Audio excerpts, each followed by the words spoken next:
Tugas modul 1.1a9, koneksi antar materi, kesimpulan dan refleksi terhadap pemikiran Ki Hajar Dewantara oleh Niputu Novianti A, calon guru penggerak Angkatan 6 SMK Negeri 6 Mataram, Lombok, Nusa Tenggara Barat, dengan fasilitator Bapak Yohanes Arianto Andale dan pengajar praktik Bapak Ahyar Rosidi.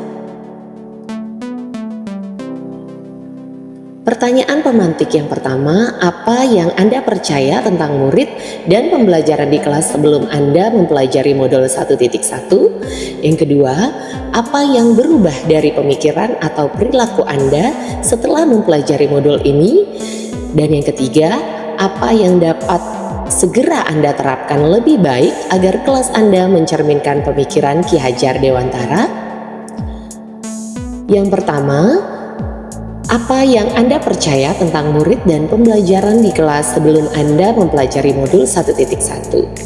Sebelum saya mempelajari modul filosofi Ki Hajar Dewantara pada program pendidikan guru penggerak, saya berpikir bahwa semua murid sama saja, layaknya kertas kosong yang dapat kita isi dengan pembelajaran sesuai kurikulum di sekolah, serta minimal mencapai nilai KKM setelah evaluasi pembelajaran. Kemudian sebelum saya mempelajari filosofi modul dari 1.1, menurut saya murid adalah anak yang perlu kita atur. Kita berikan tugas sesuai capaian kurikulum, perlu kita beri hukuman jika berbuat kesalahan karena kenakalannya, seperti malas mengerjakan tugas, tidak dapat menjawab pertanyaan atau soal yang saya anggap itu mudah. Kemudian sebelum saya mempelajari modul filosofi KHD ini juga dalam kegiatan pembelajaran di kelas, peran saya sebagai guru lebih dominan dibandingkan dengan murid saya dan menuntut mereka dapat memahami materi yang saya sampaikan sesuai kurikulum. Kemudian pertanyaan yang kedua, apa yang berubah dari pemikiran atau perilaku Anda setelah mempelajari modul ini?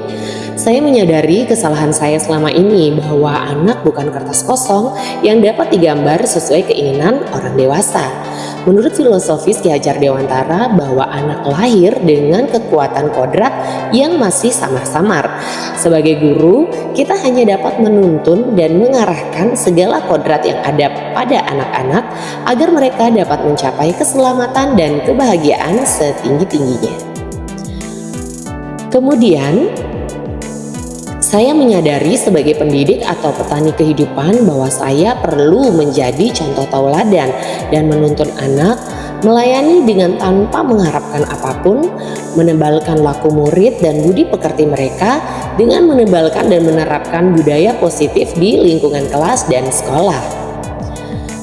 Serta saya menyadari sebagai pendidik harus merencanakan dan melaksanakan kegiatan pembelajaran yang berpusat pada murid atau student oriented, di mana guru memfasilitasi dan membangun semangat mereka sehingga terwujudnya merdeka belajar.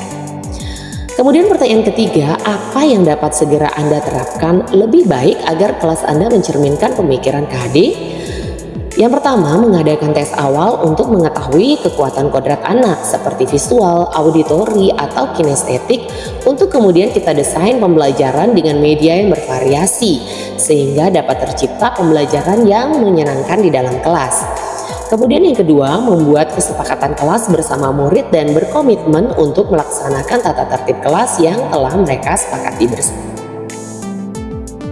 Kemudian memahami kodrat anak yakni bermain. Kita dapat menyisipkan ice breaking pada saat akan memulai pembelajaran serta dapat menggunakan aplikasi berbasis permainan atau game dalam pembelajaran agar anak senang dalam belajar seperti menggunakan aplikasi Quizizz, Kahoot, dan lain-lain.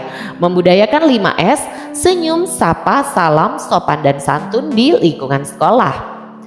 Kemudian menerapkan proses pembelajaran abad 21 yakni 4C dan menerapkan pembelajaran sesuai profil pelajar Pancasila. Demikian, terima kasih. Salam guru penggerak.